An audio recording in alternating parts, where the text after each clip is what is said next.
Christian Pulisic, Giovanni Reina, Weston McKennie, Serginho Dest, Tyler Adams. These are some of the names that were not present on the U.S. men's national team Gold Cup roster.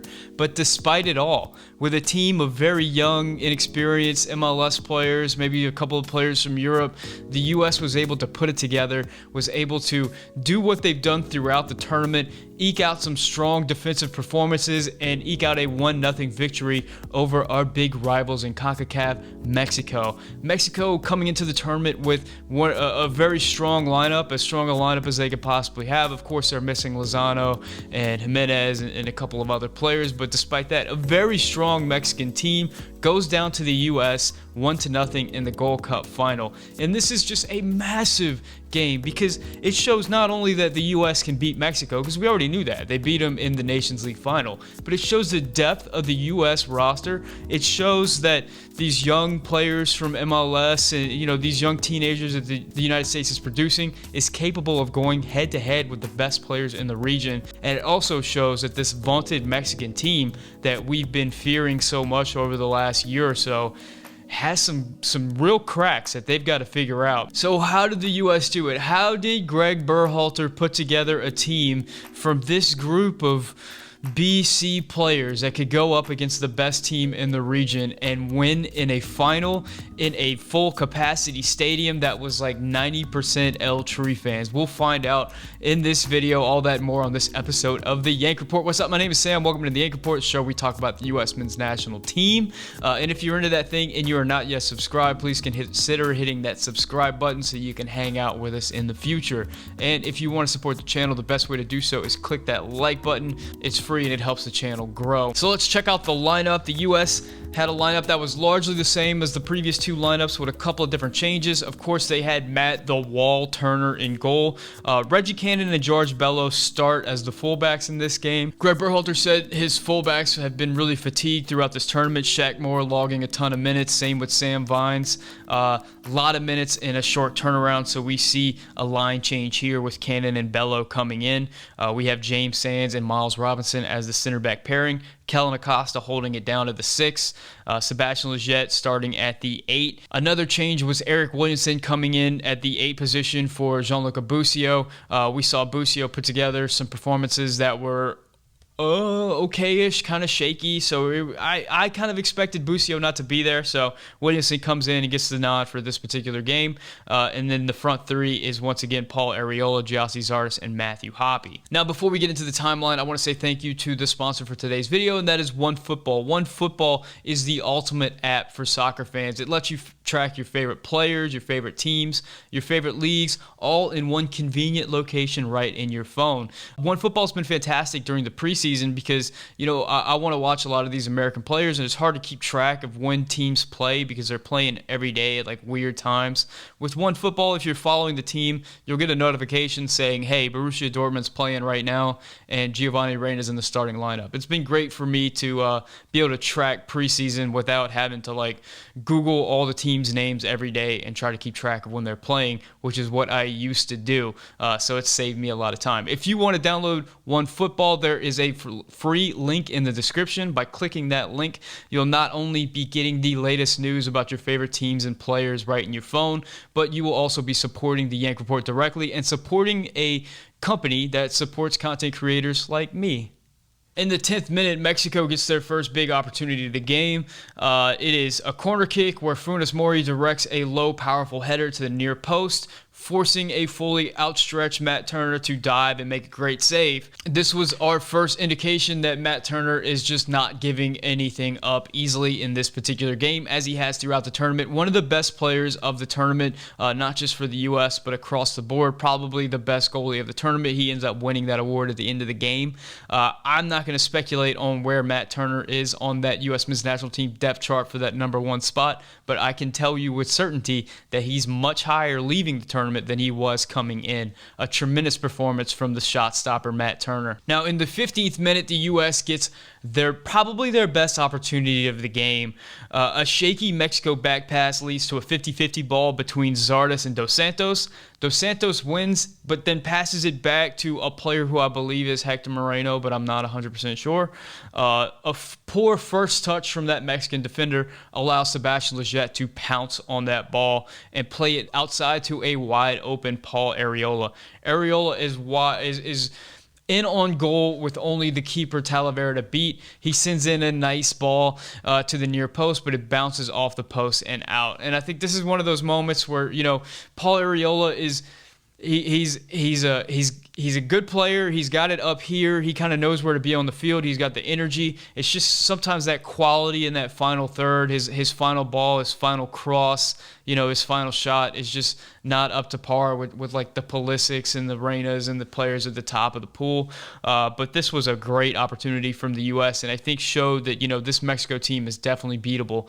And they're not just, if we put the pressure on them, they will break. In the 37th minute, Rodriguez finds space down the right flank, which is where Mexico was attacking throughout the game. I don't know if they were targeting George Bello specifically or if just, they had Tecatita Corona out there. They had Rodriguez out there. Hector Herrera kind of made his way out there a few times. The right flank was just where Mexico wanted to attack. And in this particular instance, Rodriguez finds some space down that flank and he crosses it into Funes Mori. Mori has a shot that's low to Turner's left, but once again, Turner is there. I mean, in this particular save, Turner seemed to be there like as Mori was taking the shot. I thought it was like a really good shot from Mori with a lot of power behind it, but Turner just made it look like a simple everyday save. Really impressive for him. We get to halftime. At this point, the Mexico is dominating the game in possession. They're having more chances, but U.S. is kind of hanging in there. And I think U.S. had the best opportunity of the first half with that Arriola shot on goal. It was one of those games where I was feeling confident heading into halftime because I knew if Mexico continued to just not be able to score, not look great in the final third, and the U.S. kept hanging in there, the chances for us to win were just going to increase. And as we got closer to that 60th minute where we could kind of bring in subs and reinforcements, I thought this Mexico team was going to crack. And I think we saw that play out throughout this game. Now, starting the second half, Mexico probably had their best spell of the game. Starting in the 50th minute, Hector Herrera makes an attacking run down that right channel that we've been talking about that Mexico has been attacking down pretty much the majority of the game. He finds Robinson isolated out there. He takes him to the touchline before whipping in a beautifully lofty cross to the back post. Funes Mori makes a run at this ball, but he misses it, but he is able to take out two U.S. defenders in the process, leaving Pineda just all alone. Pineda's able to bring the ball down. He's able to have a clean look at goal and just pull one of the worst shots of the entire game. He had the full goal mouth to shoot at, and he just pulls it wide left. Really awful opportunity from Pineda, but probably the best look at goal from Mexico throughout this game. Not long after that, a Hoppy giveaway upfield just kind of leaves the right flank of the U.S. men's national team exposed, allowing Chaco Rodriguez to get a free run down the right flank. He has a driven cross that finds Pineda making a run past James Sands. Pineda, another golden opportunity for Mexico and Pineda, but Pineda just gets it all wrong. Puts it, I don't know how exactly he did it. It like hit off his hip or something like that, but it goes wide outside for Mexico. This kept happening where Mexico had a golden opportunity, but they just couldn't seize it. And I think this was Mexico's best time within the game. They really dominated the chances and they dominated the ball. But whenever the U.S. was able to weather that, I think Mexico really fell off emotionally. Whenever they just put everything they could against the U.S. and they still couldn't go through, I think that's whenever it really started to change. In the 60th minute, we see a real nice moment from the U.S. where Hoppy gets the ball on the right flank. He retreats a little bit before sending in a driven cross to Zardes, who's standing at the top of the box. Zardes' first touch off his chest beats the entire Mexican back line, and he's in on goal. He attempts to finish to the near post, but his finish is wide. Now, this is remarkable for two reasons. Let's start with Gyasi Zardes. Gyasi Zardes has been known as a player with a not-so-great first touch, and there were a couple of moments in this game where he really had nice touches, and we got to give him props for that. This was one of them where he takes that ball down and just puts himself in a great position to be in on goal. He, of course, misses the finish. Now, on the play, the referees blew it dead for offsides, but looking at the replay, I think if Zardes would have scored, this would have been ruled a clean goal. He looked like he was on by a little bit, but I think an even more impressive part of this play was Matthew Hoppy. Now, Matthew Hoppy came into this tournament as the striker for Schalke. I myself just could not believe that guy was going to be able to play wing, and he's come into this team and not only been able to play wing, he's been the best creative, most exciting attacker in the tournament for the U.S. And once again, he shows his quality. He shows that he's not just a good player. He's a player that has these moments of greatness, that has something in his locker that can just unlock a defense. And it's something I didn't know about Matthew Hoppy coming into this tournament. There's a reason why so many big clubs are after this kid, why Schalke played him as a teenager, why he was able to get a hat trick as a teenager. He has a lot of quality. In the 65th minute, the U.S. bring in the cavalry. They make some subs. Cannon, Bello, and Leggett come out of the game for Moore, Vines, and Roldan. Now, I felt like this was a great move from Berhalter because he started with 2 fullbacks and in the 65th minute brought in 2 other fullbacks. It allowed fresh legs on those flanks that Mexico was trying to run down. We also see Sebastian Leggett come out and Christian Roldan come on. Christian Roldan had some really nice moments in this game later on. In the 69th minute, Mexico attempting to build from the back with some lazy passes. Eventually, Paul Arriola dispossesses Saucedo at the top of the 18-yard box. Arriola dishes to Hoppy, who has a shot that's deflected wide by a Mexican defender.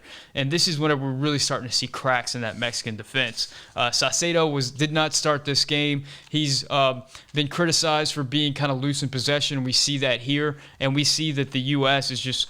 they're putting pressure on this Mexican team, and if they continue to put that pressure, Mexico is going to give up that ball and give up some opportunities. In the 71st minute, we see a great play from Miles Robinson. He makes, from his center back position, he makes a line-breaking run directly at the Mexican back line. Then he puts a pass outside to Arriola, who sends in a dangerous cross into the corridor of uncertainty. I love that phrase. I'm so glad I got to use it.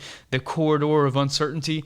Zardes initially attempts at the ball, but he kind of whiffs at it. It eventually finds Hoppy on the back post, who makes a move before forcing a great tackle from Edson Alvarez. Just another... You can see U.S. is just kind of putting together these chances, getting closer and closer to the goal.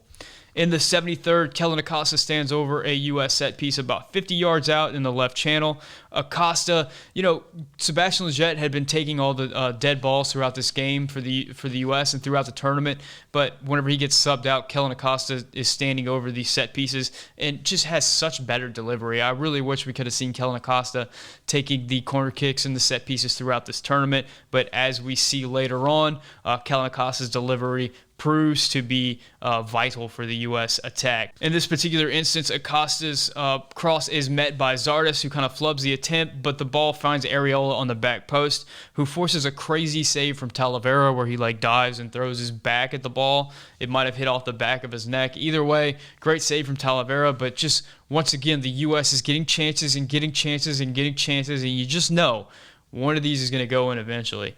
In the 87th minute, Williamson and Arriola come off, and Gioacchini and Busio come on, and that marks the end of regulation. Into extra time, and in extra time, you could clearly see that the U.S. was on the front foot, and this Mexican team is a little bit defeated. I think the Mexican team was really reading the press clippings coming into this game, knowing that this was a U.S.-BC team, knowing that they were going to be in front of a pro-Mexico crowd. This was supposed to be just a coming out party for Mexico, just a demolition of the U.S. squad, and I think the fact that this U.S. team of MLS players is making this squad of Mexican European players work so hard, I think that they started to lose it emotionally. Not only the team, but the crowd as well. In the 107th minute, Christian Roldan plays in an early cross to Gyasi Zardes, who is able to once again have a really nice first touch, bringing the ball down and turning around the corner of the Mexican defense. Zardes has a hard shot on frame, but it's saved by Talavera. And then in the 117th minute, the U.S. gets a set piece off of I believe it was Edson Alvarez, just puts in a cynical tackle down the left sideline. It's around the same place where Kellen Acosta had that earlier set piece in the 73rd. and once again puts in a picture-perfect delivery. This time, though, it's met by one of the best players throughout the tournament for the U.S., Miles Robinson. Robinson makes no mistake. He heads it low past Talavera, making it 1-0 United States. And after that, the U.S. is just able to time waste before eventually the ref blows the whistle and ends the game, crowning the U.S. as the 2020 Gold Cup champions. Just a remarkable game, a remarkable story for the U.S. I mean, the storylines coming from this tournament, if you guys remember, heading into this tournament, you know, the feeling from the fan base was actually really low, considering that we just came off of that Nations League victory. People were upset about the roster.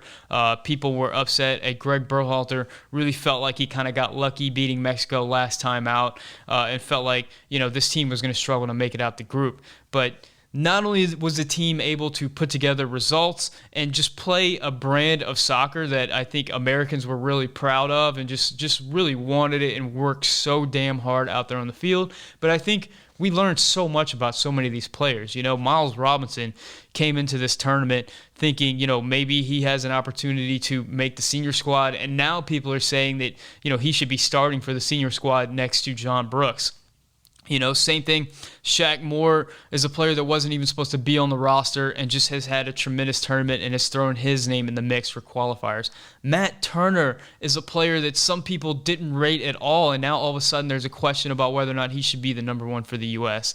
You know, coming in, we were worried about that second six behind Tyler Adams, and Kellen Acosta just had tremendous game after tremendous game for the U.S. And I think all of a sudden people feel very confident if we have to have Kellen Acosta as the sixth for a World Cup qualifying game.